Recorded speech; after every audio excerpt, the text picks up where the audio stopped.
everybody, welcome to another edition of DG's Daily Dose, and I'm really thrilled to be bringing to you Wesley D. Chapman. Now, Wesley, I can read you a couple of cool things about him. He's an entrepreneur since the age of 8 years old and was self-sufficient by the age of 16. Got a really interesting story about who his biological father was. You may have heard of him, the bounty hunter. And so, or what does he go by? I don't even know. Dog the bounty hunter. Dog the bounty hunter.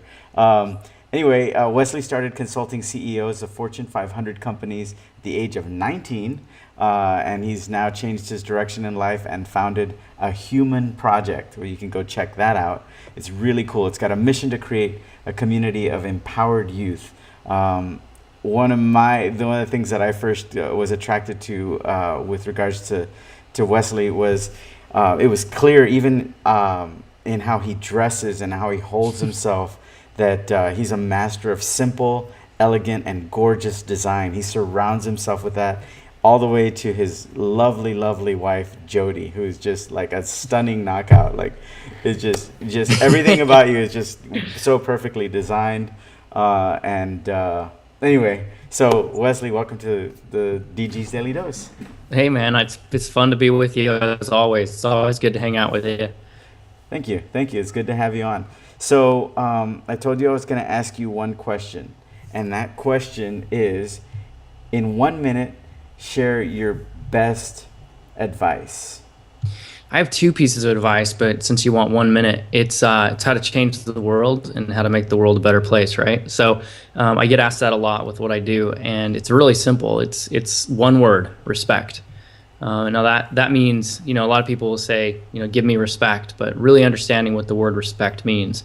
And that's something that we're so quickly losing in the society. That, look, respect means you may have differing opinions. You may think something's different, or like, for example, the color green, right? If you came and said that I hate the color green, is that disrespecting me? Not necessarily, unless you infringe on maybe ripping my shirt off that's green or something like that, right? So respect is that one thing, that one piece of advice that I could give anybody is really learn what that word means, and both ways, giving respect and earning respect. So I mean, that's the quickest way I can kind of put it. And really, if you think about every issue we go through in this world, if we just thought about respecting people a little bit more, things would be so much more simplistic.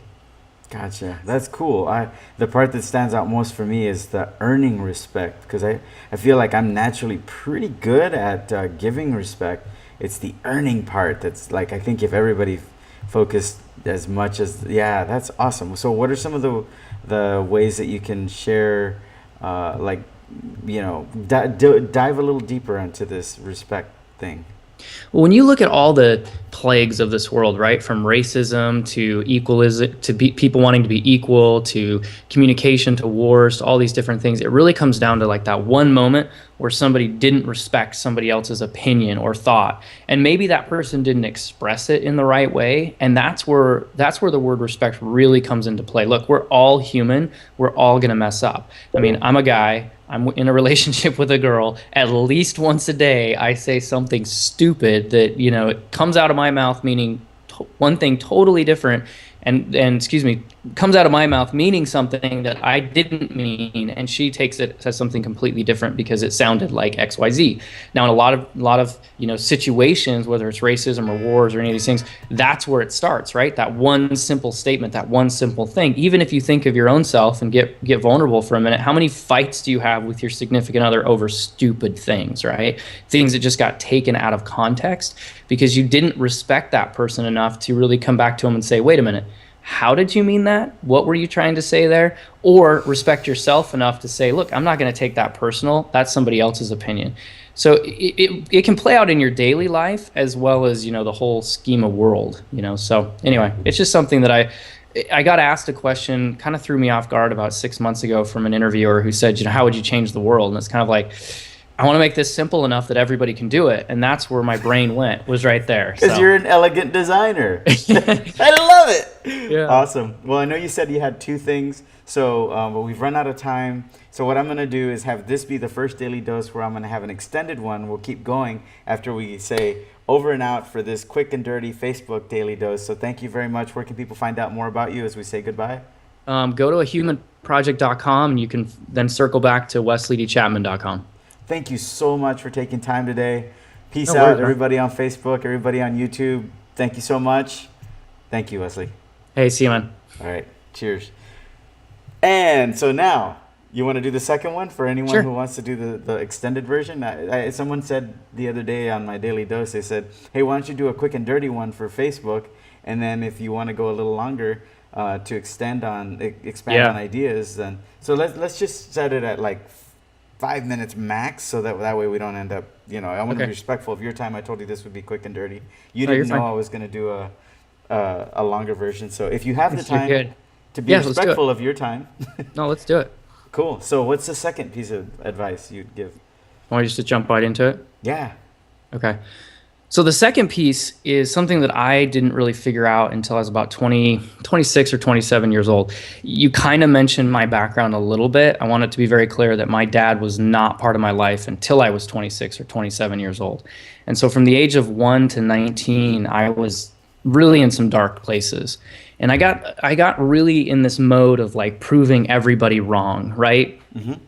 I'd start businesses and people would say, hey, you can't start that business. And I'd be like, you know what? I'm going to prove you wrong. I'm going to show you that I can do this. You can't do this. You can't do this. You can't. I mean, it was really this kind of inner fight with myself where I was really telling these people like, you know what? I'm going to prove you wrong. And I had a really cool experience where a counselor, a psychologist, told me at the age of 13, I'd never drive a car. I'd never have a girlfriend. I'd never have a job. I'd never be a normal asset to society. Wow. Well, fast forward 4 years later, I owned a successful landscaping company. I had 3 or 4 businesses at the time, and a landscaping company was one of them.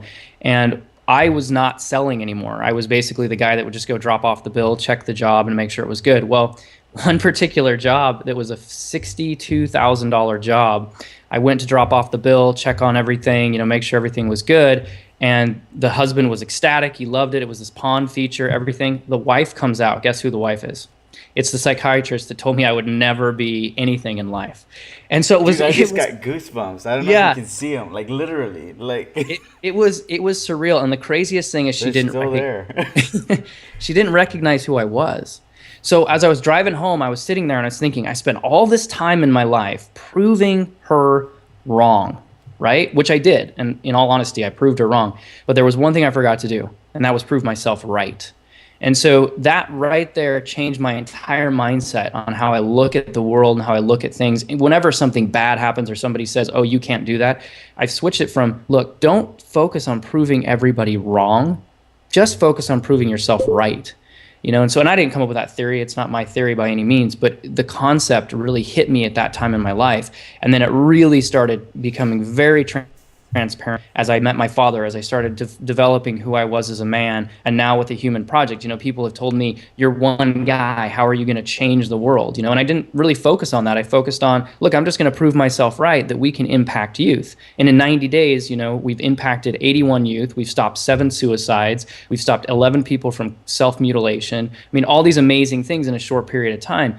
And that's because I knew deep down inside we could do that. And so no matter what you're doing in life, even something as simple as people saying, oh, you're watching videos on YouTube about how to, be better as a person, that's not going to change anything. And you're probably thinking, I'm going to show you it does change you. Just prove yourself it's right on every small, little, tiny situation. So anyway, I hope that's a nugget of value for everybody. I love it. I really, really do. I love it. And I want to expand on it just a little bit with the minute and 40 seconds we have left, because I get it as a concept, but it's elusive to me. Like, I know you kind of gave me an example just now of watching YouTube, but give me 1 or 2 more like real, like tangible, just examples of how to prove oneself right. Because the words, I know what all the words mean. Conceptually, it makes sense, but yeah. And I definitely have experiences where I want to prove people wrong, but it's hard for me to relate with how to prove myself right. I guess just look at the opposite. It's that. So first it's the mind shift, right? It's the perspective. It really honestly is. Just change the perspective. But how you change that perspective and actually make it tangible is you need to sit down with yourself and yourself alone and create steps, create goals, create checkpoints, create celebrations. We don't do that enough. The whole reason we want to prove somebody else wrong is because really that's a form of celebration when that person goes, oh, I was wrong. to you inside, I that's like, like it. That yes, makes so you're much like, sense. you're like, holy crap. So you need to set up those checkpoints. So if you're trying to build a business, you're trying to do things, set realistic daily goals, then set weekly goals, then set monthly goals, and then set yearly goals, and then recheck in every month and do the exact same process. And then every time you check something off, you create these celebrations. And a celebration can be literally a checkbox, right? On a visual place on a board. It can be, taking yourself out for ice cream. I mean, whatever it is that you love to do, but really start training yourself that when you do something, and that goal was set up by yourself, by you alone, when you do that, now you're celebrating your success. That celebration now becomes the exact same emotion and the same endorphins and the same hormones that you get when you prove somebody wrong. And then that creates a pattern of self-glorification, and you're not looking for the world to glorify yourself. Boom. Does that help? That is so awesome. Thank you so, so much. The timer just went off. I want to be Nice. respectful of your time.